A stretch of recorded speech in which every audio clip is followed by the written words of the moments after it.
Hello everyone, कैसे हैं आप सब। Welcome to another lecture by PW skills. And आज के लेक्चर में, जैसे कि हमने लास्ट क्लास में डिस्कस किया था, हम पढ़ने वाले हैं मल्टी डायमेंशनल एरेज।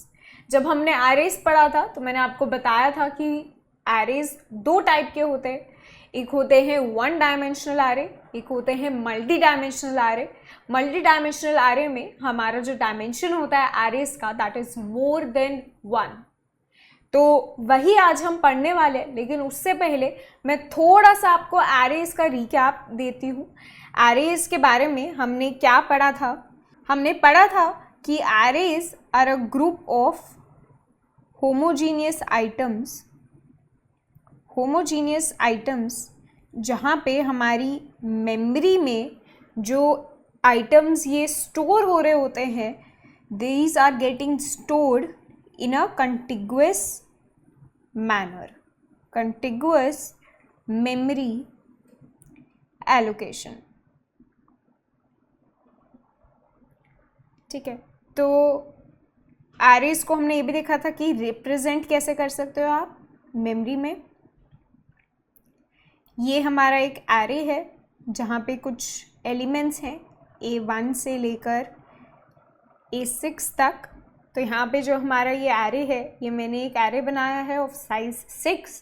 और अगर सपोज A1 A2 A3 अगर इंटीजर्स हैं एंड इस एरे को अगर मुझे कोड में लिखना है तो मैं लिखूँगी इंट एरे एंड 6। ठीक है, तो ये तरीका होता है किसी भी एरे को डिफाइन करने का कोड में, जहाँ पे हम सबसे पहले डेटा टाइप बताते हैं हमारे एरे एलिमेंट्स का, फिर हमारे एरे का जो नेम है, और फिर स्क्वायर ब्रैकेट्स में हमारे एरे का साइज। इसी एरे को अगर मुझे इनिशियलाइज करना हो तो मैं इसको कैसे कर सकती हूँ, इंट एरे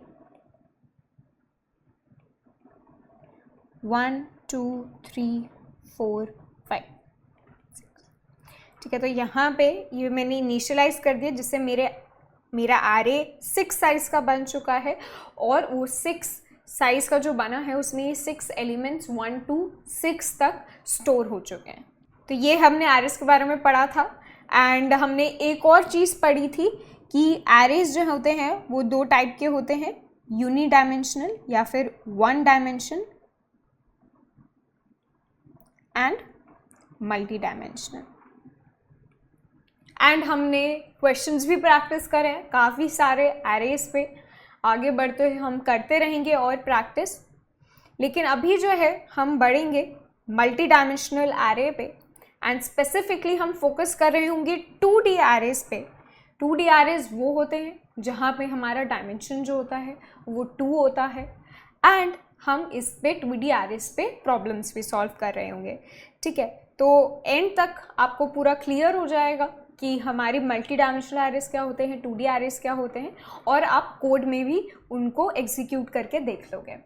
तो स्टार्ट करते हैं। सबसे पहले मल्टी डायमेंशनल एरे, अगर मुझे किसी भी डायमेंशन का एरे जो है वो डिफाइन करना है कोड में, तो मैं कैसे कर सकती हूँ। एक तो सबसे पहले ये चीज़ ध्यान रखना कि मल्टी डायमेंशनल एरे होता क्या है। Multi dimensional array is nothing but array of arrays, है ना।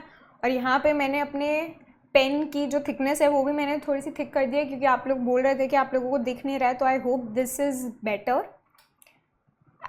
तो यहाँ पे मैं क्या बोल रही थी कि multi dimensional array is array of arrays. तो अगर मैंने कोई वन डायमेंशनल एरे डिफाइन करना है कोड में, तो मैं कुछ उसको ऐसे कर रही होती थी, डेटा टाइप, एरे नेम और साइज। यहाँ पर हम क्या करेंगे, यही चीज़ फॉलो होगी, लेकिन क्योंकि मल्टी डायमेंशन है तो हर डायमेंशन का मुझे साइज जो है वो स्पेसिफाई करना होगा। ठीक है, तो इसलिए मैंने ऐसे लिख रखा है साइज 1, फिर ब्रैकेट में size 2 and so on, size n तक। तो in this way I can define any multi-dimensional array where dimension can be 2, 3, 4 anything। ठीक है, अब यहाँ पे अगर हम 2D एरेस के बारे में स्पेसिफिकली बात करें तो यहाँ पर हमारे 2 डायमेंशंस होते हैं। यहाँ पर हमारे जो डायमेंशंस होते हैं वो 2 होते हैं, तो इनको बोलते हैं 2D एरे। एंड अगर मुझे कोई 2D एरे अपने कोड में स्पेसिफाई करना है, डिफाइन करना है, तो उसके लिए मेरे को 2 डायमेंशंस का साइज देना पड़ेगा।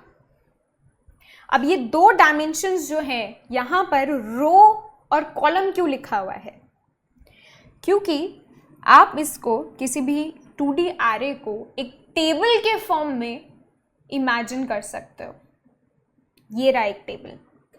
अगर आपको किसी 2D एरे को रिप्रेजेंट करना है या उसको इमेजिन करना है, तो आप उसको एक टेबल के वे में इमेजिन करो, जहाँ पे अगर मैं कुछ रोज दे रही हूँ, अगर मैं बोल रही हूँ इंट एरे 4 3, तो यहाँ पर मेरे रोज हो गए 4 और मेरे कॉलम्स हो गए 3। ठीक है, जैसे कि एक टेबल में रोज और कॉलम्स होते हैं, वैसे यहाँ पर आप इमेजिन कर लो कि हमारा 2D एरे एक टेबल की तरह है, जहाँ पर हमारे पास 4 रोज हैं और 3 कॉलम्स हैं। और इसको आप ऐसे जो है रिप्रेजेंट कर सकते हो, जहाँ पे हमने देख ली 4 रोज और 3 कॉलम्स। अब यहाँ पे मैं इसको दोबारा लिख देती हूँ कि इस एरे को मैं कैसे कोड में लिखूँगी। अगर ये इंटीजर टाइप का है तो इंट एरे 4 3। अब अगर इस 2D एरे में मेरे को एक स्पेसिफिक एलिमेंट को एक्सेस करना है, तो वो मैं कैसे कर सकती हूँ? तो पहले वापस देखते हैं कि 1D एरेज में कैसे करते थे हम। 1D एरेज में हम इंडेक्स यूज़ करते थे, है ना। अगर मेरे पास कोई एरे है 1D, ठीक है, तो ये मेरा 0 इंडेक्स होता था, और मुझे अगर ये वाला एलिमेंट एक्सेस करना है तो दिस इज़ A2। ठीक है, ऐसे ही अगर हमें 2D एरेज में किसी एलिमेंट को एक्सेस करना है तो हमें इंडेक्स की ही हेल्प लेंगे, लेकिन यहाँ पर 1D एरे में जैसे हम एक इंडेक्स की हेल्प ले रहे थे, हम 2D एरे में 2 इंडेक्सेस का यूज़ कर रहे होंगे। ठीक है, एक इंडेक्स जो कि रो को सिग्निफाई कर रहा होगा और एक इंडेक्स जो कि कॉलम को सिग्निफाई कर रहा होगा। ठीक है, तो अगर मुझे कोई भी एलिमेंट मेरे को अपने 2D एरे का किसी भी एलिमेंट को रिप्रेजेंट करना है, तो मैं उसको रिप्रेजेंट कर सकती हूँ Aij से, जहाँ पे मेरा I जो है वो रो है और J जो है वो कॉलम नंबर है। Row number and column number. तो अगर मैं यहाँ पे इस टेबल की बात करूँ, इस 2D एरे के बारे में बात करूँ, तो यहाँ पे अगर मुझे एलिमेंट्स को रिप्रेजेंट करना है, तो ये जो फर्स्ट एलिमेंट है ये वाला, इसको मैं कैसे लिखूँगी कोड में? A of 0 0। ठीक है, क्योंकि 0 बेस्ड इंडेक्सिंग है यहाँ पे, तो माई first element will B A0 0। यहाँ पे 0th रो और 0th कॉलम है। सिमिलरली ये वाला जो एलिमेंट है, यहाँ पे भी 0th रो है, लेकिन यहाँ पे हमारी कॉलम क्या है? 1 है। यहाँ पे अगेन हमारी रो 0 है, लेकिन हमारा कॉलम है 2। ठीक है, ये जो कॉलम ऊपर नंबर लिखे हुए हैं, कॉलम 1 2 3 और रो नंबर 1 2 3 4, इससे कंफ्यूज मत होना, क्योंकि ये 1 बेस्ड इंडेक्सिंग के हिसाब से लिख रखा है, लेकिन हम जो है कोड में 0 बेस्ड इंडेक्सिंग ही फॉलो करते हैं, तो उस हिसाब से मैंने यहाँ पर अपने एलिमेंट्स को रिप्रेजेंट किया है। ठीक है, सिमिलरली यहाँ पर सेकेंड रो में मेरा रो नंबर क्या है? 1 और column number 0। So this will B 1 1, A of 1 and 2. Similarly, this will be A of 2 0, A of 2 1, A of 2 2, A of 3 0, A of 3 1 and A of 3 2। ठीक है। तो मेरे यहाँ पे एलिमेंट्स जो है मैं उनको कुछ ऐसे रिप्रेजेंट कर सकती हूँ कोड में, जहाँ पर मेरा आई जो है वो रोज को ट्रैवर्स कर रहा है या रोज को रिप्रेजेंट कर रहा है, और जे जो है वो कॉलम्स को रिप्रेजेंट कर रहा है। अब यहाँ पे एक और चीज़ है देखने वाली कि ये मैंने अगर एक एरे बनाया है ऑफ साइज 4x3, ठीक है, इसको मैं 4x3 बोल सकती हूँ। यहाँ पे एरे में मेरे कितने एलिमेंट्स हैं इस 2D एरे में? यहाँ पे 4 रोज हैं और 3 कॉलम्स हैं। 4 रोज हैं और 3 कॉलम्स हैं, तो मतलब कि मेरे 4x3 12 एलिमेंट्स होंगे, ठीक है। काउंट करके देख लो अगर बिलीव नहीं हो रहा है तो, बट दिस इज बेसिक। अगर हमारे 4 रोज हैं और 3 कॉलम्स हैं तो हमारे 12 एलिमेंट्स होंगे।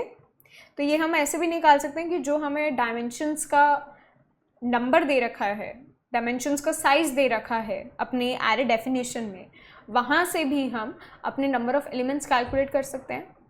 अगर मुझे एक एरे दे रखा है, एरे 2D एरे दे रखा है मुझे n और m,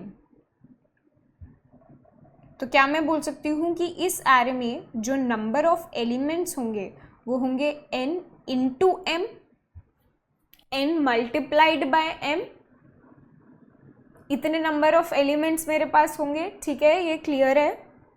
तो यहाँ पे हमने देखा है कि 2D एरेस को हम रिप्रेजेंट कैसे कर सकते हैं। इट हेल्प्स अगर आप 2D एरेस को हमेशा एक टेबल के फॉर्म में या फिर एक मैट्रिक्स के फॉर्म में इमेजिन करो, ठीक है। और हमने देखा कि एरे के एलिमेंट्स को हम रिप्रेजेंट कैसे कर सकते हैं। हम 2 इंडेक्सेस का यहाँ पे यूज़ करेंगे, आई जे, जहाँ पे आई जो है वो रोज के नंबर, रो नंबर को रिप्रेजेंट कर रहा होगा, और जे जो है वो कॉलम नंबर को।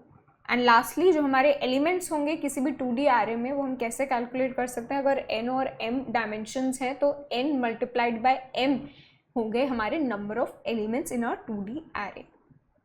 अब एक अगर मुझे 2D एरे को इनिशियलाइज करना है तो वो मैं कोड में कैसे कर सकती हूँ, ठीक है। हमने देख लिया कि डिफाइन कैसे कर रहे हैं हम अपने एरे को। यहीं पे अगर मुझे अपने एरे को इनिशियलाइज भी करना है तो मैं कैसे कर सकती हूँ। I can use these curly brackets to mention जो भी मेरे एलिमेंट्स हैं। यहाँ पे 6 एलिमेंट्स होंगे, 2 इंटू 3 6। या फिर एक और तरीका होता है एरेस को इनिशियलाइज करने का, 2D एरेस को। आई कैन मेंशन कि फर्स्ट रो में मेरे क्या एलिमेंट्स हैं, 1 2 3, और सेकेंड रो में मेरे क्या एलिमेंट्स हैं, 4 5 6, ठीक है। तो दोनों तरीके से आप अपने 2D एरे को इनिशियलाइज कर सकते हो कोड में, ठीक है। तो अब बढ़ते हैं आगे। अब एक और चीज़ को समझो, यहाँ पे हमने 2D एरेज को देख लिया कि उनको कैसे इंडेक्सिंग करते हैं, इनिशियलाइज करते हैं। अगर मेरे पास एक 3D एरे प्रेजेंट है, 3D एरे में क्या होगा, 3D एरे में मेरे पास 3 डायमेंशंस होंगी, ठीक है। तो 3 डायमेंशन सपोज मैं ले लेती हूँ 3x2x4 का मेरे पास एक 3D एरे है। तो इसको आप कैसे विजुअलाइज कर सकते हो, इसको आप ऐसे विजुअलाइज कर सकते हो as 3 2D arrays of size 2x4, 3 2D arrays of size 2x4। तो 2D एरेज आप लोगों ने देख लिया है। अगर मुझे एक 2x4 का 2D एरे चाहिए तो वो कुछ ऐसा दिखेगा, जहाँ पे मेरे पास 2 रोज हैं और 4 कॉलम्स हैं, ठीक है। तो वहाँ पे मेरे जो इंडेक्स होंगे वो कैसे होंगे, जो पहला एलिमेंट होगा यहाँ पे 0th रो है और 0th कॉलम है, तो this will be 0 0। Then next element will be 0 and 1, 0 2 0 3। Similarly next row में मेरा रो नंबर हो जाएगा 1 और कॉलम नंबर अगेन 0 से लेकर 3 तक जाएगा, 1 2 1 3, ठीक है। अब यहाँ पे this is a 2D array और इसके इंडेक्सेस हमें दिख रहे, इंडेक्सेस यहाँ पे हमें दिख रहे हैं।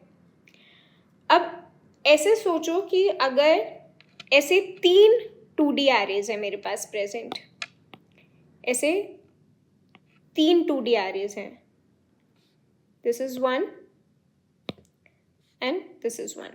तो इन तीनों 2D arrays को मिला के मेरे पास एक 3D array बन जाता है जिसका डायमेंशन होगा 3x2x4। एंड यहाँ पे अगर इसका इंडेक्सेस मुझे लिखने हैं अपने 3D array के, तो वहाँ पे क्या होगा कि एक और डायमेंशन ऐड हो जाएगा, ठीक है। एंड यहाँ पे मैं बोल सकती हूँ कि मेरा ये जो पहला जो 2D array है इसको मैंने इंडेक्स दे दिया 0, जो मेरा सेकेंड 2D array है इसको मैंने इंडेक्स दे दिया 1, और मेरा जो थर्ड 2D array है उसको मैंने इंडेक्स दे दिया 2। तो अब जो मेरे डायमेंशंस हैं वो क्या हो जाएंगे, अब यहाँ पे 0 0 था पहले, यहाँ पे एक और जो है स्टार्टिंग में एक और डायमेंशन ऐड हो जाएगा, जहाँ पे जो पहला 2D array होगा वहाँ पे उसके लिए वो वैल्यू 0 होगी, ठीक है।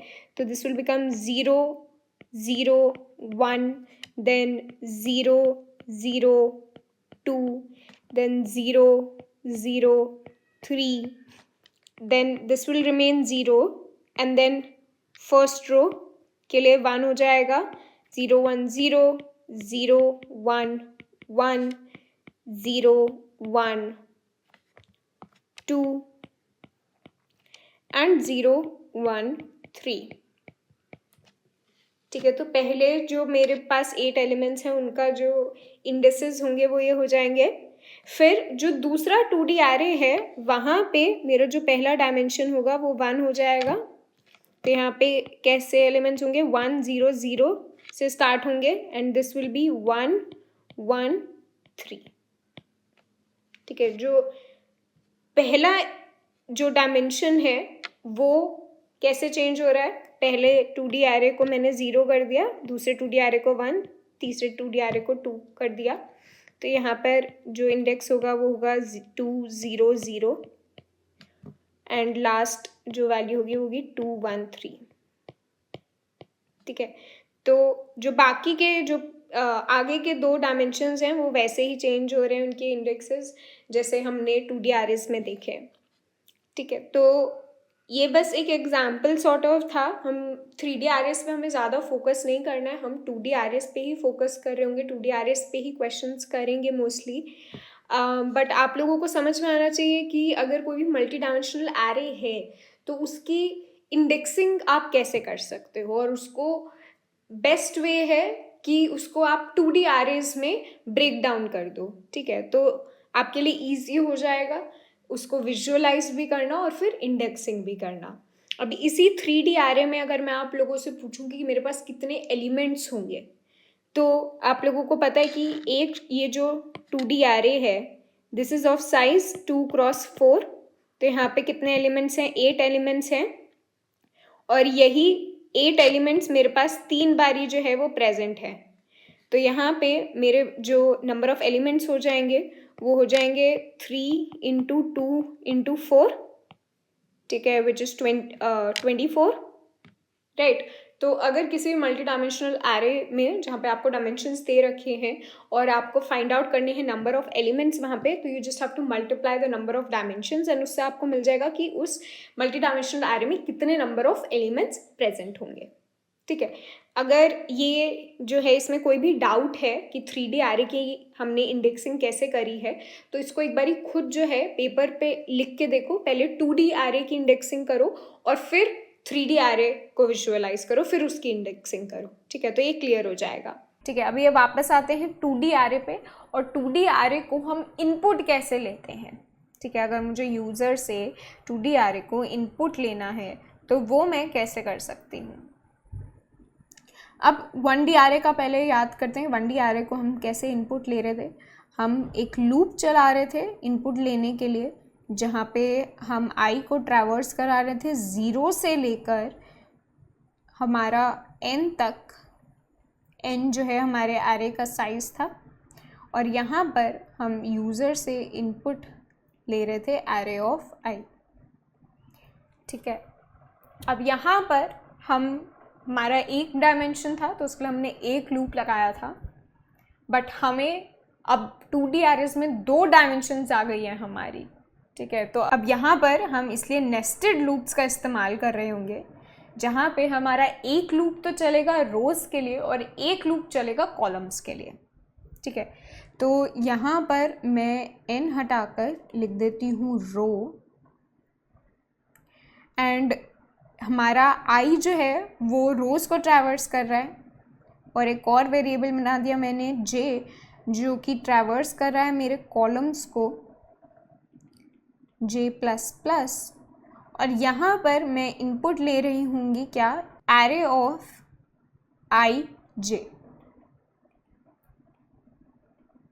ठीक है। तो यहाँ पे आप लोगों को समझ में आया कि हम नेस्टेड लूप्स क्यों यूज़ कर रहे हैं। जो हमारा आउटर लूप है वो रो के लिए चल रहा है, तो सबसे पहले जो हमारा फर्स्ट रो है या 0th रो नंबर है उसको हम ट्रैवर्स करेंगे, उसमें सारे कॉलम्स को कवर करेंगे। फिर हम नेक्स्ट रो पे बढ़ेंगे, फिर उसके सारे कॉलम्स को ट्रैवर्स करेंगे। फिर हम लास्ट जो भी हमारी नेक्स्ट रो है उस पर बढ़ेंगे, उसके सारे कॉलम्स को ट्रैवर्स करेंगे एंड सो ऑन, ठीक है। तो इसलिए हम यहाँ पे नेस्टेड लूप्स यूज़ कर रहे हैं, जहाँ पे हमारा आउटर लूप जो है वो रोज़ को कवर कर रहा है और इनर लूप जो है वो कॉलम्स को कवर कर रहा है। और हम यहाँ पे यूज़र से इनपुट क्या ले रहे हैं, एरे ऑफ i j, ठीक है। अब इसको एक बारी कोड में भी देख लेते हैं कि कोड में हम कैसे एक 2D एरे को डिफाइन करते हैं और यूज़र से इनपुट ले सकते हैं। तो यहाँ पर सबसे पहले हम यूज़र से इनपुट ले लेते हैं n और m, जो कि हम रोज़ एंड कॉलम्स मान लेते हैं। n रोज़ है और m जो है वो हमारे कॉलम्स है। तो अगर मेरे को एक 2D एरे बनाना है तो मैं लिखूँगी इंट एरे n m, ठीक है। अब इस एरे में अगर मुझे यूज़र से इनपुट लेना है तो मैं एक आउटर लूप चलाऊँगी जो कि 0 से n तक चलेगा, और मेरा एक इनर लूप होगा जो कि j = 0 से j = m तक चलेगा। अब यहाँ पर मुझे यूज़र से इनपुट लेना है array of i j, right. And then हमने यूज़र से इनपुट लिया है उसको हम प्रिंट भी करवा के देख लेंगे। तो प्रिंट करने के लिए हमें क्या करना है, हम सेम लूप्स का इस्तेमाल कर रहे होंगे, सिमिलर लूप्स का इस्तेमाल कर रहे होंगे, एंड हमें प्रिंट करवाना है array of i j with space. और हर रो प्रिंट करवाने के बाद हम नेक्स्ट लाइन कर देंगे, ठीक है। तो इसको अगर मैं रन करूं एंड मैं लिखूं 3 4 साइज 3 × 4 का मुझे एक 2D एरे बनाना है, जहाँ पे मैं कुछ रैंडम एलिमेंट्स दे रही हूँ। 3 × 4 मतलब क्या हो गया, 12 एलिमेंट्स हैं मेरे, ठीक है। तो 7 8 9 10 11 12। तो यहाँ पे ये जो है मेरा 2D एरे बन रहा होगा, जहाँ पे मेरे 3 कॉलम्स हैं और 3 रोज हैं और 4 कॉलम्स हैं, एंड मेरे एलिमेंट्स कितने हैं यहाँ पे 12, ठीक है। तो आपको समझ में आ गया कि 2D एरे को हम कैसे यहाँ पे डिफाइन कर सकते हैं कोड में और कैसे यूज़र से इनपुट ले सकते हैं। अब आगे बढ़ते हैं कि मल्टी डायमेंशनल एरेज क्यों इम्पॉर्टेंट है, क्यों हम इन पे अपना टाइम लगा रहे हैं। तो मल्टी डायमेंशनल एरे सबसे पहले तो they are used for representing grids,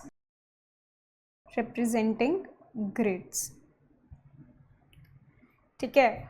grids जैसे कि आपने देखा कि आप एक 2D एरे को आप एक टेबल या मैट्रिक्स के फॉर्म में अज्यूम कर सकते हो, इमेजिन कर सकते हो, ऐसे आप मल्टी डायमेंशनल एरेज को ग्रिड्स के फॉर्म में रिप्रेजेंट करते हो, ठीक है। तो जैसे जैसे आप आगे बढ़ रहे होगे आपको दिखेंगे स्पेशल यूज़ केसेस जहाँ पर हमारे क्वेश्चन में कोई एक डायमेंशन ना होकर हमारे पास मल्टीपल डायमेंशन होगा, एंड वो जो हमारा इनपुट डेटा होगा उसको हमें ग्रिड के फॉर्म में रिप्रेजेंट करना होगा। तो वहाँ पर हम मल्टी डायमेंशनल एरेज का यूज़ कर रहे होंगे।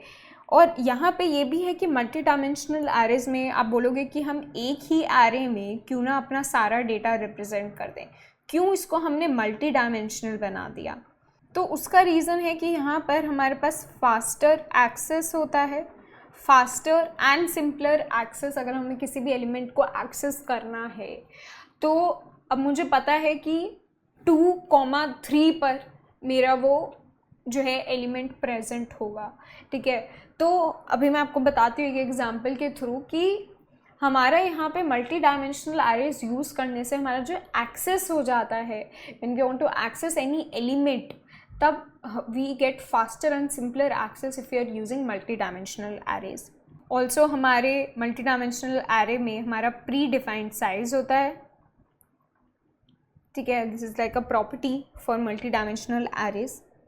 अब यहाँ पर जो एग्जाम्पल की मैं आपको बात कर रही थी, जब हमने एरेज पढ़ा था तो मैंने आपको बोला था कि सपोज़ अगर मुझे सिर्फ आज मेरे पास कितने एप्पल्स हैं वो स्टोर करना है किसी वेरिएबल में, तो मैं एक बनाऊंगी वेरिएबल इंट एप्पल्स और उसमें स्टोर कर दूंगी जितने भी मेरे नंबर ऑफ़ एप्पल्स हैं। यही अगर मेरे को अपने नंबर ऑफ़ एप्पल्स कितने हैं ये स्टोर करना है ओवर 7 डेज़, ठीक है, ओवर अ वीक, मेरे पास हर रोज़ कितने नंबर ऑफ़ एप्पल्स हैं ये मुझे स्टोर करना है, तो उसके लिए मैं एक एप्पल्स एरे बनाऊंगी ऑफ साइज 7, ठीक है, जहाँ पर इस एरे में मैं स्टोर कर रही हूँगी कि हर दिन every day of the week मेरे पास कितने एप्पल्स हैं। अब ये सोचो कि मुझे सिर्फ हर दिन के एप्पल्स ही नहीं स्टोर करने हैं, मुझे ये भी स्टोर करना है कि आज जो मेरा डे है, डे 1 पे, इन 5 आवर्स मेरे कितने एप्पल्स हैं, इन एवरी आवर मेरे कितने एप्पल्स हैं, ठीक है। मैंने कुछ टाइम पीरियड ले लिया 2 to 7 PM and in every hour मेरे पास कितने एप्पल्स हैं, और ये जो है आवर्स के हिसाब से भी मुझे स्टोर करना है डेटा और डेज़ के हिसाब से भी स्टोर करना है। अब यहीं पे मैं आपको बोल रही हूँ कि मुझे नंबर ऑफ़ आवर्स पे भी डायमेंशन डालना है, मतलब कि हर दिन में 5 घंटे मैंने ले लिए 2 to 7 PM, every day for the 7 days from 2 to 5 PM for these 5 hours मेरे को अपना डेटा चाहिए, ठीक है। मतलब कि मेरा डे 1 होगा, डे 2 होगा, डे 7 तक का डेटा होगा, और मेरे पास आर्ली डेटा भी होगा कि R1 R2 every day R1 R2 R5 तक मेरे पास कितने एप्पल्स हैं। तो अगर मुझे फाइंड करना है, मैं आपसे पूछूं कि डे 3 पे और R2 पे कितने एप्पल्स हैं, डे 3 पे और R2 पे कितने एप्पल्स हैं, तो आपको पता है कि मुझे यहाँ पे कुछ डेटा होगा डे 3 और R2, ये वाला डेटा मुझे चाहिए।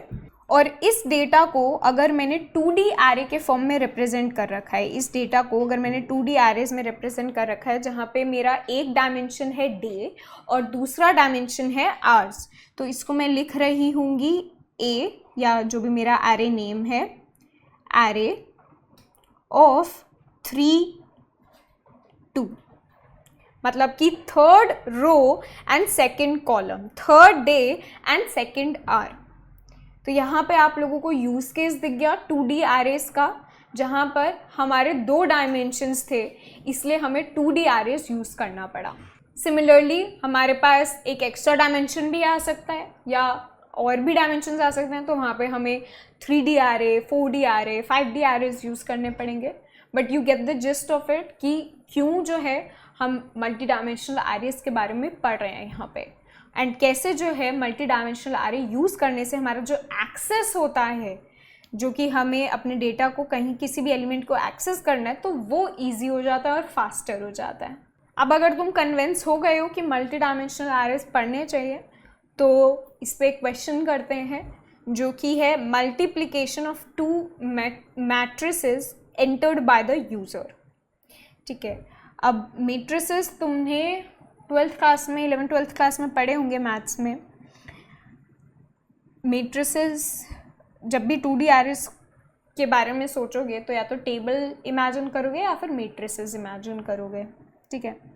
तो अगर मेरे को एक ये मैट्रिक्स दे रखा है 1 2 3 4 5 6 7 8, ये दोनों मेरे पास मैट्रिसेस दे रखे हैं और मुझे इनको मल्टीप्लाई करना है। अब ये तो तुम समझ रहे हो कि मैट्रिसेस हैं, वहाँ पे 2 डायमेंशन है, तो हम यहाँ पे 2D एरेस का इस्तेमाल कर रहे होंगे to represent our matrices in code. लेकिन अब इनको हम कैसे 2D एरेस को यूज़ करके इनको हम मल्टीप्लाई कर सकते हैं। तो सबसे पहले तो तुम्हें ये पता होना चाहिए कि मैट्रिसेस को कैसे मल्टीप्लाई करते हैं। मैट्रिसेस में अगर मुझे मैथ्स में इनको मल्टीप्लाई करना है तो मैं क्या करूँगी, this first row into first column, this will make up my first element.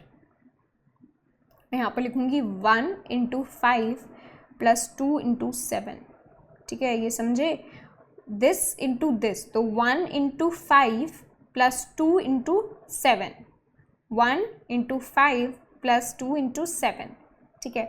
यहाँ पे अगर मेरे पास कोई और एलिमेंट्स होते तो मैं उसको इंटू दिस एलिमेंट कर देती। अभी समझाने के लिए मैंने 2 इंटू 2 के मैट्रिसेस लिए हैं, ठीक है।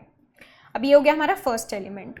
अब सेकंड एलिमेंट फाइंड करने के लिए first row into second column करेंगे हम, मतलब कि 1 into 6 plus 2 into 8, 1 into 6 plus 2 into 8।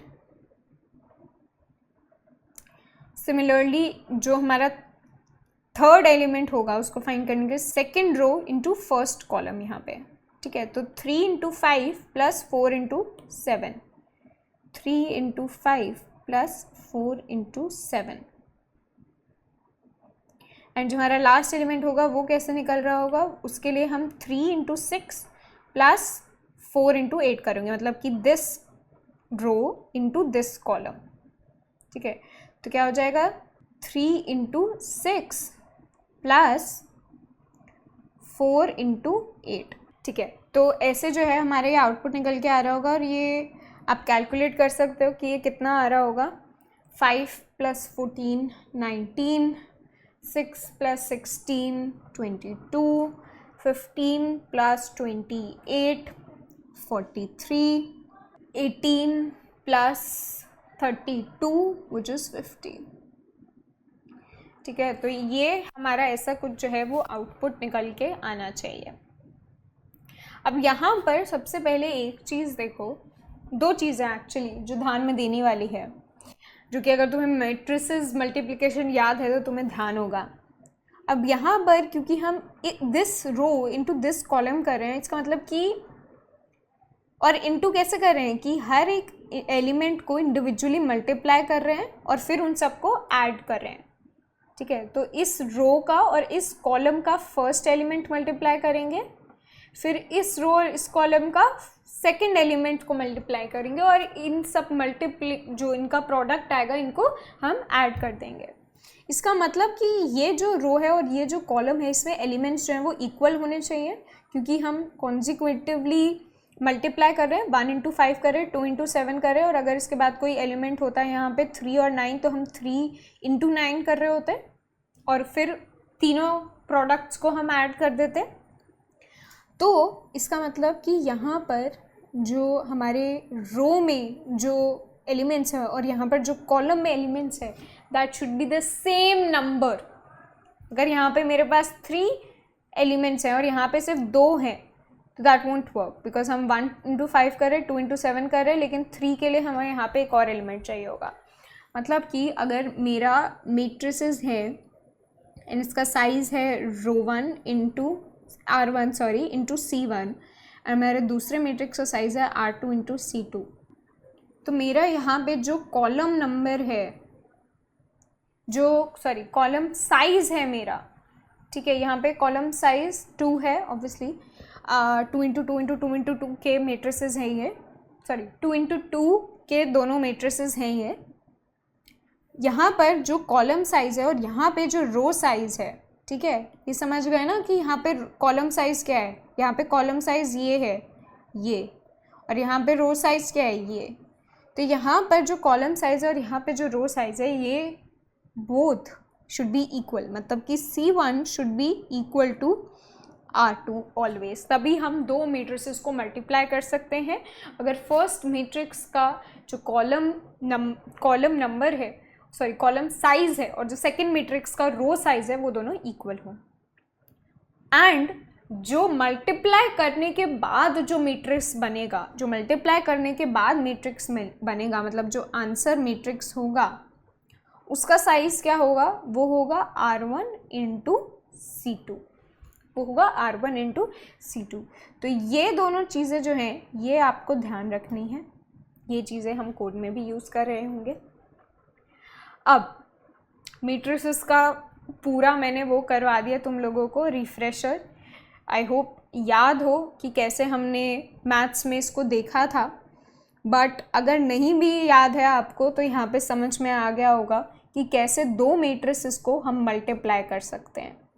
ठीक है, ये जो फर्स्ट रो है और जो यहाँ पे फर्स्ट कॉलम है, इनको हमें मल्टीप्लाई करना है। और कैसे मल्टीप्लाई करना है, दोनों के फर्स्ट एलिमेंट्स को मल्टीप्लाई करना है, प्लस दोनों के सेकंड एलिमेंट्स को मल्टीप्लाई करना है, प्लस दोनों के थर्ड एलिमेंट्स को मल्टीप्लाई करना है, एंड सो ऑन। अब सबसे पहले तो तुम लोग ये समझ लो कि क्योंकि मैंने आपको बोला कि जो भी हमारा आंसर मैट्रिक्स बन रहा होगा वो बन रहा होगा अगर मेरे पास दो मैट्रिसेस हैं R1 into C1 and R2 into C2, तो मेरा आंसर मैट्रिक्स बन रहा होगा R1 इंटू C2 साइज का। तो मेरा जो लूप चलेगा to find the elements of my answer matrix, वो क्या कहाँ से कहाँ तक चलेंगे, मेरे दो लूप्स होंगे, जैसे कि अभी हमने इनपुट आउटपुट निकालते हुए देखे थे। ऐसे इस मैट्रिक्स का हर एक एलिमेंट को कैलकुलेट करने के लिए हमारे दो लूप्स चलेंगे। एक लूप हमारा चलेगा जो कि चलेगा 1 से लेकर R1 तक, फिर हमारा एक लूप चलेगा फ्रॉम 1 टू C2। ठीक है, या फिर अगर हम ज़ीरो इंडेक्सिंग की बात कर रहे हैं यहाँ पे, तो 0 टू R1, 0 टू C2 मैं मान लेती हूँ। एंड अब मेरे को अगर फर्स्ट एलिमेंट जो है कैलकुलेट करना है अपने आंसर मैट्रिक्स का, ये वाला एलिमेंट, तो इसके लिए मुझे क्या करना है, मुझे सबसे पहले मैंने देखा है फर्स्ट मैट्रिक्स का जो भी मेरे पास रो में कॉलम्स है फर्स्ट रो में, और जो सेकंड मैट्रिक्स है उसके फर्स्ट कॉलम में, तो उसके लिए अगेन मेरे को एक लूप लगाना पड़ेगा। अगर मैं इसको आपको जनरलाइज्ड फॉर्म में लिखूं तो this is A00, this is A matrix and this is B matrix. ठीक है, and A00 into B00 plus A101 sorry into B10। ठीक है, A01 क्या होगा, दिस इज A01। ठीक है, and this is B10, this is B00 and this is A00। ठीक है, ये चीज़ तुम लोगों को समझ में आ गई है कि कैसे भी किसी भी एलिमेंट को इंडेक्स करना है यहाँ पे 2D एरेज में। तो मेरा जो फर्स्ट एलिमेंट होगा मेरे आंसर मैट्रिक्स को मैं यहाँ पे बोल देती हूँ C। तो C का जो भी पहला एलिमेंट होगा C00, that would B this. अब यहाँ पे आप लोगों को एक चीज़ दिख रही है कि जो हमारा A मैट्रिक्स में हम फर्स्ट रो को ट्रैवर्स कर रहे हैं, मतलब कि हमारा रो नंबर तो सेम ही रहेगा 0, लेकिन मेरा जो कॉलम है वो 0 से लेकर कहाँ तक जाएगा, जो भी मेरा C1 है। ठीक है, एंड सिमिलरली ये मेरा A के लिए। सिमिलरली मैट्रिक्स B में क्या कहाँ से कहाँ तक जाएगा, मैट्रिक्स B में मेरा जो कॉलम है वो फिक्स्ड है।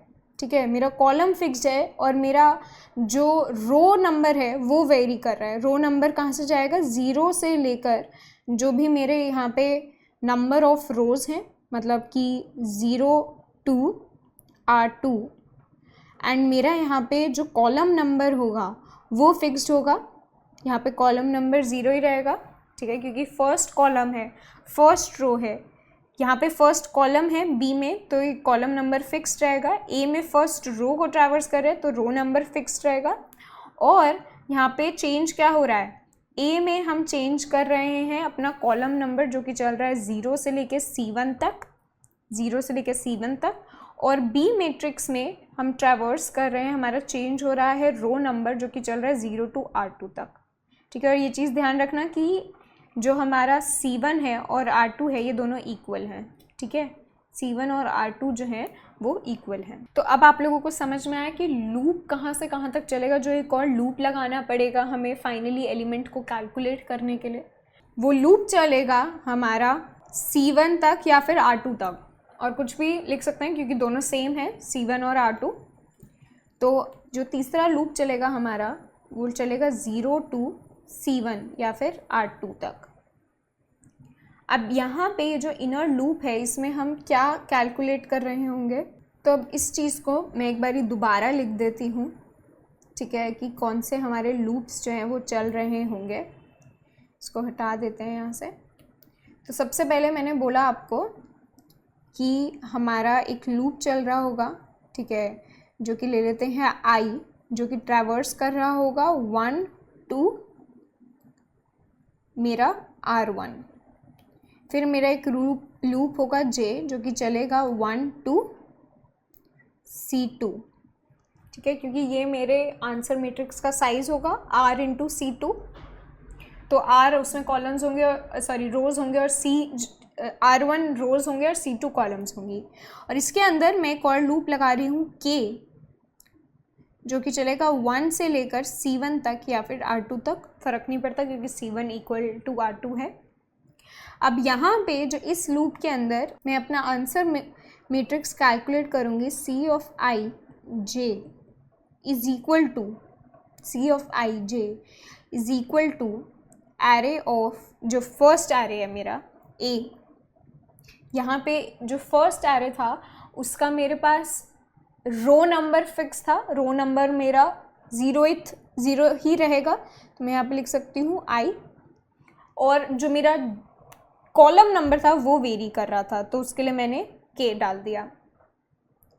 सिमिलरली इसमें ऐड नहीं होगा, ये प्रोडक्ट होगा दूसरे मैट्रिक्स का। यहाँ पे जो B मैट्रिक्स था वहाँ पे मेरा रो नंबर वेरी कर रहा था 1 से लेकर C1 तक, तो वहाँ पे K आ जाएगा, और जो कॉलम नंबर था वो फिक्स था तो वो J हो जाएगा, ठीक है। अब ये तो एक हमने मल्टीप्लाई कर दिया, जो फर्स्ट एलिमेंट था फर्स्ट रो में फर्स्ट एलिमेंट और हमारे कॉलम में फर्स्ट एलिमेंट, उन दोनों को मल्टीप्लाई कर दिया। अब इनमें दोनों जो रो और कॉलम है इनके सेकंड एलिमेंट्स को भी मल्टीप्लाई करके ऐड करना है, ठीक है। तो मैं यहाँ पर क्या लिख देती हूँ, सिर्फ इक्वल टू नहीं लिखती, मैं यहाँ पे इक्वल टू की जगह मैं लिखती हूँ प्लस इक्वल टू, ठीक है। मतलब कि हर स्टेप में K की वैल्यू चेंज होगी, ठीक है। K की वैल्यू कहाँ से जा रही है, 1 से लेकर C1 तक या R2 तक। एंड वहाँ पे जैसे कि हमने देखा था कि जो हमारी रो थी, दोबारा बना देती हूँ यहाँ पे मैट्रिसेस, ये जो फर्स्ट रो थी और ये जो फर्स्ट कॉलम था, ये रो और ये कॉलम, इन दोनों रोज़ और कॉलम्स के फर्स्ट एलिमेंट्स को मैंने मल्टीप्लाई किया, ठीक है। फिर नेक्स्ट ट्रैवर्सल में जब K प्लस प्लस हो जाएगा उसके बाद मैं second elements of both the rows and columns को मल्टीप्लाई करूँगी और C ऑफ I J में ही ऐड हो जाएगा वो रिज़ल्ट। एंड देन जब मेरा K जो है वो सारे रोज़ जो मेरे फर्स्ट रो में सारे कॉलम्स हैं, सारे जो एलिमेंट्स हैं उनको ट्रैवर्स कर जाएगा, तब मेरा ये K वाला लूप जो है वो एंड हो जाएगा, ठीक है। अगर आप लोगों को ये समझ नहीं आ रहा कि हम कैसे C ऑफ I J में सीधा प्लस कर रहे हैं, तो इसको ऐसे भी समझ सकते हो कि हमने एक एलिमेंट ले लिया, हमने एक और वेरिएबल बना लिया आंसर, ठीक है। उस आंसर में मैं पहले क्या कर रही हूँ, जो ये वाला एलिमेंट है, रो का फर्स्ट एलिमेंट और रो का कॉलम का फर्स्ट एलिमेंट, इनको मल्टीप्लाई कर रही हूँ। फिर नेक्स्ट ट्रावर्सल में रो के सेकंड एलिमेंट और कॉलम के सेकंड एलिमेंट को मल्टीप्लाई कर रही हूँ और फिर ऐड कर रही हूँ। और फिर जैसे ही मेरा के वाला जो लूप है वो फिनिश होता है, उसके बाद मैं कर दूँगी कि C of I J is equal to answer. And ये जो आंसर वेरिएबल है इसको हम 0 से इनिशियलाइज कर देंगे के लूप स्टार्ट होने से पहले। तो हर सी ऑफ आई जे के लिए, जहाँ पे आई जो है 1 से R1 चल रहा है और जे 1 से C2, her C of I जे के लिए हम एक आंसर वेरिएबल बनाएंगे जिसको हम 0 से इनिशियलाइज कर रहे हैं। और फिर एक के लूप चलेगा जो चलेगा 1 से लेके C1 तक या फिर R2 तक, दोनों इक्वल होंगे। एंड हमारा आंसर जो भी होगा वो कैलकुलेट होगा। और at the end of my के लूप मैं सी ऑफ आई जे में आंसर की वैल्यू पुट कर दूंगी। ठीक है, तो आई होप ये चीज़ समझ में आ गई है। इसको समझने के लिए बहुत ज़रूरी है कि आपको मैट्रिक्स मल्टीप्लिकेशन पता हो कि वो कैसे होती है। अगर उसमें कोई भी डाउट्स हैं तो एक बार पेन एंड पेपर पे मैट्रिक्स मल्टीप्लिकेशन नॉर्मली जैसे मैथ्स में करते हैं वो करके देखो, उसके बाद ये क्वेश्चन जो है और इजीली समझ में आ जाएगा। और यहाँ पे 2 चीज़ें ध्यान देनी है, क्या कि फर्स्ट ऑफ ऑल अगर हमें 2 मैट्रिसेस दिए हुए हैं of size R1 into C1 and R2 into C2, तो वहाँ पे C1 और R2 जो है वो इक्वल होना चाहिए, तभी मैट्रिक्स मल्टीप्लिकेशन पॉसिबल होगी। एंड दूसरा ये कि जो भी हमारा आंसर मैट्रिक्स बनेगा वो R1 इंटू C2 डायमेंशन का होगा। ठीक है, तो अब फाइनली इस क्वेश्चन को देखते हैं कोड में। मैट्रिक्स मल्टीप्लिकेशन, जहाँ पर हम सबसे पहले यूज़र से जो दोनों मैट्रिसेस हैं वो इनपुट लेंगे। तो उसके लिए मैं फर्स्ट जो हमारा मैट्रिक्स होगा वो होगा R1 एंड C1 डायमेंशंस का, एंड ये हम यूज़र से इनपुट ले लेंगे R1 C1। इसके बाद हम एक मैट्रिक्स बना देते हैं int A of size R1 and C1, जहाँ पे हम 2 लूप्स लगा देंगे इस A मैट्रिक्स को इनपुट लेने के लिए।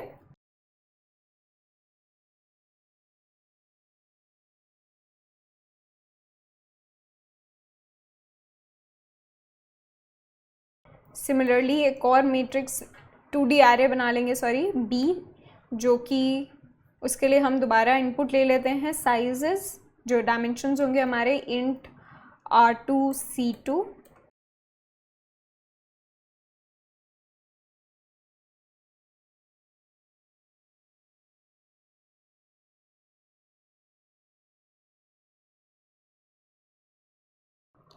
ठीक है, अब हमारे पास दोनों मैट्रिसेस जो है वो हमने इनपुट ले लिए हैं। अब हमें नेक्स्ट क्या करना है, हमें एक आंसर मैट्रिक्स चाहिए।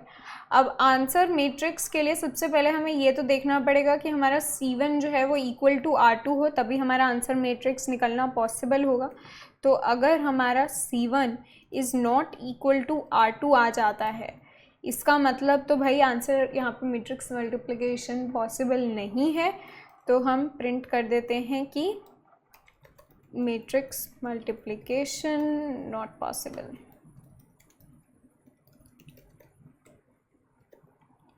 for this input। ठीक है,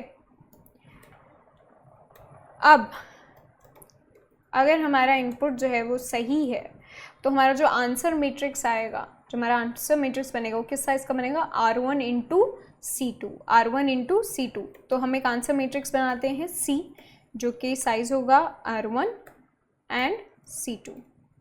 ठीक है, अब इस आंसर मैट्रिक्स को निकालने के लिए अगेन मैंने बताया सबसे पहले हम लूप लगाएंगे जो कि R1 तक चलेगा, फिर कॉलम्स के लिए लूप लगाएंगे जो कि चलेगा 0 से लेकर R2 तक,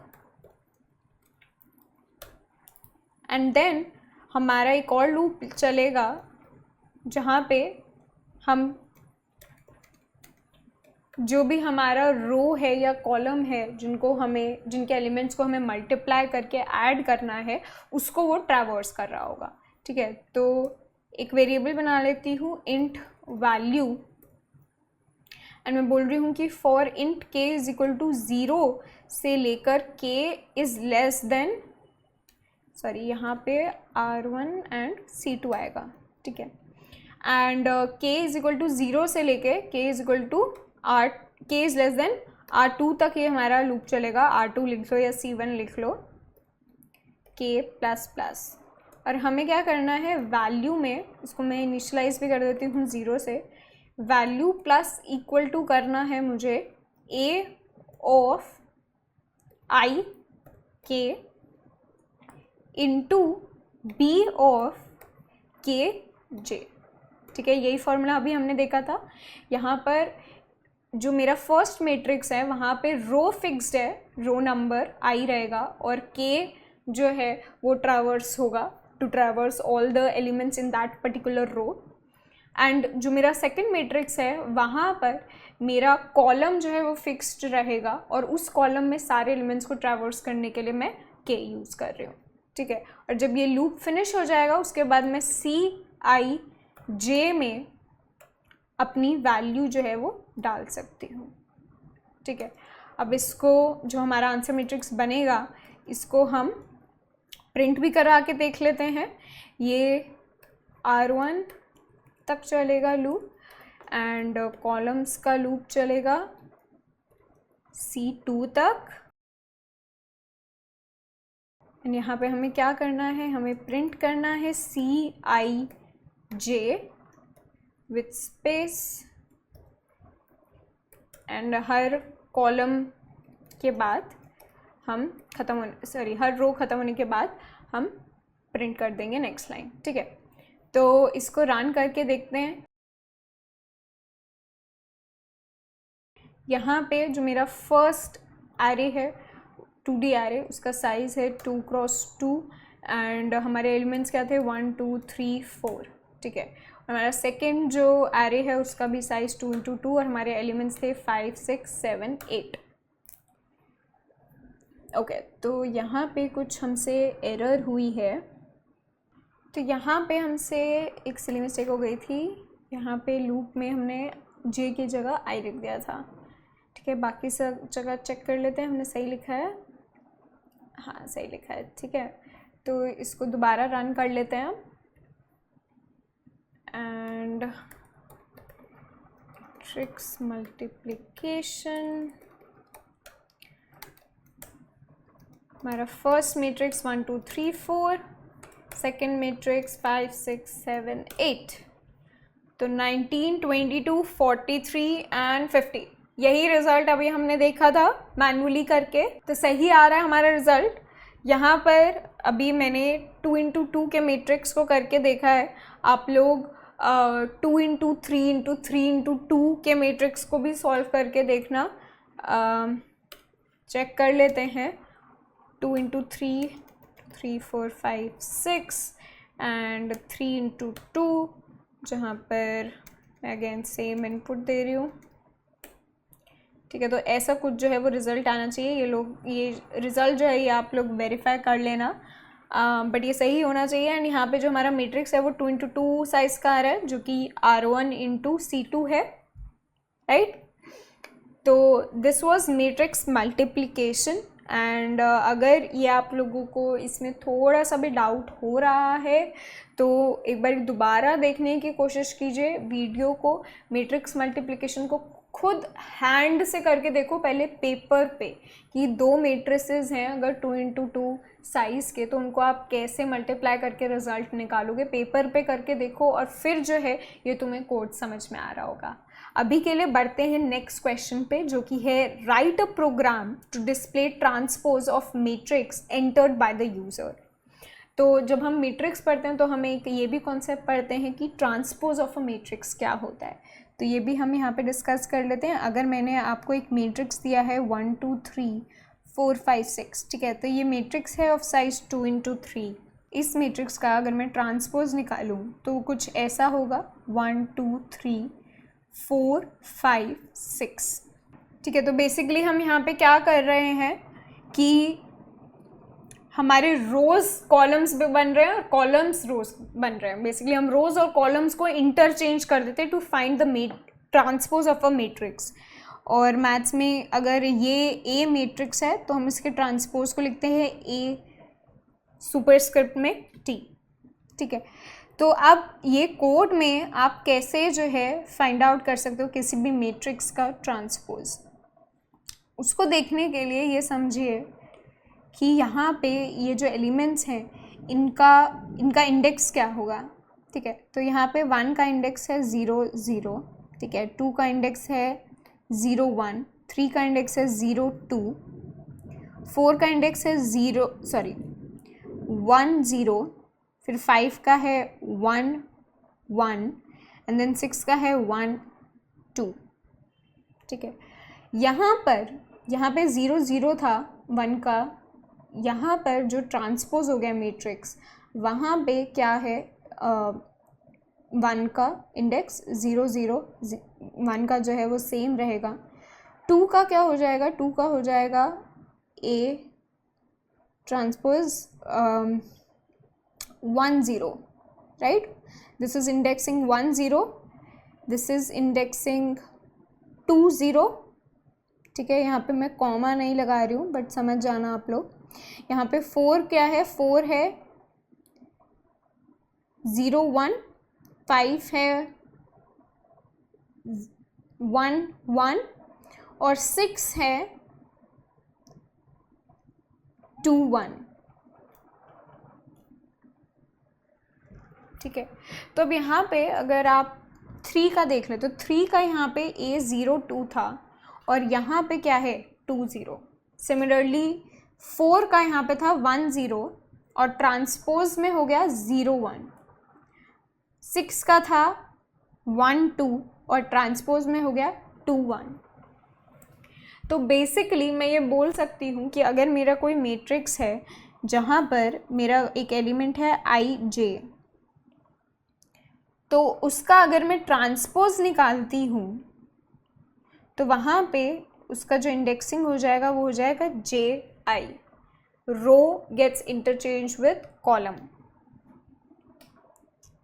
ठीक है, तो इसको मैं कोड में कैसे लिख सकती हूँ, कोड में मैं इसको लिख सकती हूँ कि अगर मेरा एक एलिमेंट है ए आई जे एंड इसका मुझे ट्रांसपोज चाहिए,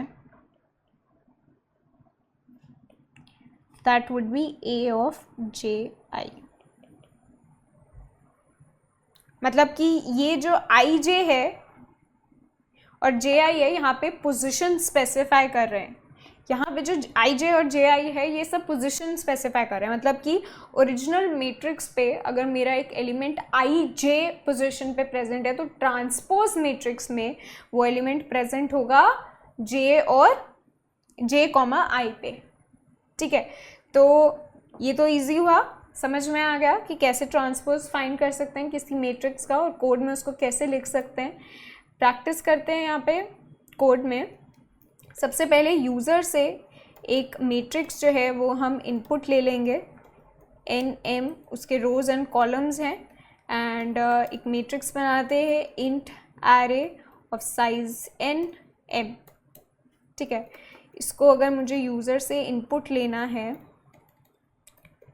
तो this will be till n and my inner loop would be from j is equal to 0 से लेकर j is equal to m तक। अब यहाँ पर मैं यूज़र से इनपुट ले लूँगी ij। ठीक है, अब ट्रांसपोज फाइंड करने के लिए एक एरे बना लेते हैं इंट ट्रांसपोज एरे, या इंट ट्रांसपोज लिख देती हूँ पे मैं सिर्फ। एंड इसका साइज़ क्या होगा, क्योंकि मेरे नंबर ऑफ रोज़ और कॉलम जो है वो इंटरचेंज हो रहे हैं। मतलब कि अगर मेरा ओरिजिनल एरे साइज़ था n इंटू एम का, तो मेरा ट्रांसपोज ऑफ द मैट्रिक्स का साइज़ हो जाएगा m इंटू n। ठीक है, इंटरचेंज हो जाएगा। Number of rose will become number of columns and number of columns will become number of रोज। तो मेरा ट्रांसपोज मैट्रिक्स का साइज़ होगा m इंटू n। अब इस मैट्रिक्स को अगर मुझे फाइंड करना है, अगेन मेरा लूप जो चलेगा वो चलेगा m, जो मेरा नंबर ऑफ रोज होंगी वो होंगी ट्रांसपोज मैट्रिक्स में m, ठीक है। तो ये लूप चलेगा 0 से m तक, और मेरे जो नंबर ऑफ कॉलम्स होंगे यहाँ पे वो चलेंगे, वो होंगे 0 से n तक, ठीक है। उल्टा हो गया है, यहाँ पे नंबर ऑफ रोज कॉलम्स बन गया, नंबर ऑफ कॉलम्स रोज बन गई है, ठीक है। तो मेरे ट्रांसपोज मैट्रिक्स में m रोज हैं और n कॉलम्स, और transpose of ij will be, जो मेरा ओरिजिनल एरे है उसका ji, ठीक है। तो ji पोजीशन पे जो भी मेरा ओरिजिनल एरे पे पड़ा होगा एलिमेंट, वो मेरा ट्रांसपोज मैट्रिक्स में ij पोजीशन पे हो जाएगा, ठीक है। एंड इसके बाद लास्ट में जो है हम अपने ट्रांसपोज मैट्रिक्स को प्रिंट करके देख लेते हैं।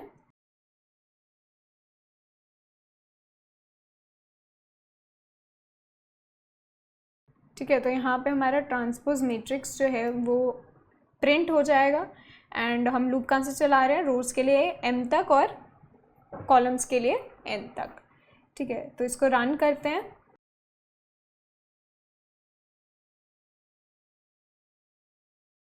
एंड यहाँ पर हम इनपुट दे रहे हैं 2x3 साइज का, जहाँ पे हमारे एलिमेंट्स हैं 1 2 3 4 5 6, ठीक है। तो ये हमारा जो है, ये हमारा ट्रांसपोज मैट्रिक्स आ गया है। इसको हम एक काम करते हैं, अपने ओरिजिनल मैट्रिक्स को भी प्रिंट करवा के देख लेते हैं, ताकि आप लोगों को फ़र्क पता चल जाएगा। तो यहाँ पे ट्रांसपोज की जगह हम अपना ओरिजिनल एरे जो है उसको प्रिंट करेंगे, जो कि यहाँ पे रोज होंगे n और कॉलम्स होंगे m, ठीक है। दोबारा रन करते हैं इसको।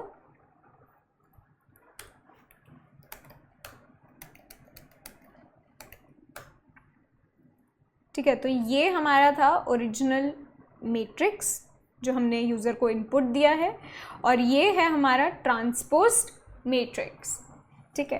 तो आज के लेक्चर में हमने 2D एरेज समझा है कि कैसे उनको हम कोड में डिफ़ाइन करते हैं, कैसे रिप्रेजेंट करते हैं। अगर आपको इमेजिन करना 2D एरे को, तो उसको एक टेबल के फॉर्म में या मैट्रिक्स के फॉर्म में आप सोचिए। यहाँ पे 2D एरेज में हमारे 2 डायमेंशन होते हैं, तो इसलिए हम उसको रोज़ एंड कॉलम्स के वे में रिप्रेजेंट करते हैं या बातचीत करते हैं 2D मैट्रिसेस की। एंड 2D मैट्रिसेस में अगर आपको कोई element, number of elements find करने हैं, तो दैट इज़ नथिंग बट जो भी तुम्हारे डायमेंशंस हैं, तुम्हारे नंबर ऑफ रोज और नंबर ऑफ कॉलम्स हैं, उनको मल्टीप्लाई कर दो तो तुम्हें मिल जाएगा तुम्हारा नंबर ऑफ एलिमेंट्स। अगर n और m जो है वो तुम्हारे डायमेंशंस है 2D एरे के, तो तुम्हारे 2D एरे में कितने एलिमेंट्स प्रेजेंट होंगे, n × m, ठीक है। अब 2D एरेस में हमने आज 2 प्रॉब्लम्स किए हैं, लेकिन अगले लेक्चर्स में हम और प्रॉब्लम्स करेंगे 2D एरेस में, to get comfortable with them. Till then इन्हीं क्वेश्चंस को दोबारा प्रैक्टिस कीजिए, जो भी आपको डिस्क्रिप्शन में क्वेश्चंस मिल रहे हैं, वेबसाइट पे क्वेश्चंस मिल रहे हैं, उनको अच्छे से प्रैक्टिस कीजिए and try to solve all of the questions yourself before looking at the solution. Thank you for watching this video. और रिसोर्सेज के लिए यू मस्ट विजिट pwskills.com, जहाँ पर आप नोट्स, असाइनमेंट्स एंड आगे के लेक्चर्स का शेड्यूल ये सब एक्सेस कर पा रहे होंगे फॉर एब्सोल्युटली फ्री।